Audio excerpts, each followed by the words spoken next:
জন্য একটু আশীর্বাদ করবেন, দোয়া করবেন। ঐতিহাসিক যশোর মহানগরের 450 বছরের ইতিহাস ঐতিহ্য ধারণ করে ধামরাই মানুষ, ধামরাই মাটি। এই মাটিটা দীর্ঘদিন আপনি দেখে আসছেন যে আমাদের মধ্যে হিন্দু এবং মুসলমানদের মধ্যে কোনো ধর্মীয় ভেদাভেদ কিংবা কোনো ধরনের বিশৃঙ্খল কোনো পরিবেশ আমাদের এই অঞ্চলে কিন্তু কখনোই হয়নি।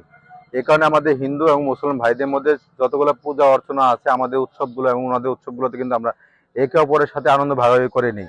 যেটি আপনি আজকে দেখেছেন, আজকে এই অক্ষয় তৃতীয়া দুপুরবেলা পার হয়ে গেছে, তখন আমাদের মুসলমান ভাইয়েরা এদের সাথে ছিল। এখন এই মুহূর্তে অষ্টকালীন প্রহর চলছে, যেখানে হিন্দুরা যে অষ্টকালীন লীলা কীর্তন করছে, যে সে কীর্তনে আমরা এর মধ্যে বেরোয় আসছি। তো এই সমস্ত কীর্তন উৎসবের মাধ্যমে আমরা আমাদের হিন্দু মুসলমানদের যে ঐতিহাসিক যে ধারাবাহিকতা রয়েছে ধামরাই মাটির মানুষের মধ্যে, সেই ধারাবাহিকতা রক্ষা করার জন্য আমরা এর আগেও কাজ করেছি, এখনো করছি। আমাদের নেতা দেশনায়ক জনাব তারেক রহমান আপনারা জেনেছেন যে 31 দফার মধ্যে একটি দফায় উল্লেখ করা আছে যে ধর্ম যার যার, রাষ্ট্র সবার।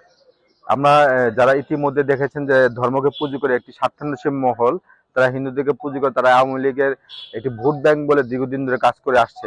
এই ভোট ব্যাংকের যে রীতি, সেই রীতি থেকে বেরোয় আসছে আমাদের হিন্দু ভাই এবং বোনেরা, তারা ইতিমধ্যে কিন্তু ঘোষণা করেছেন যারা ভালো কাজ করে তাদের সাথে আমরা আছি।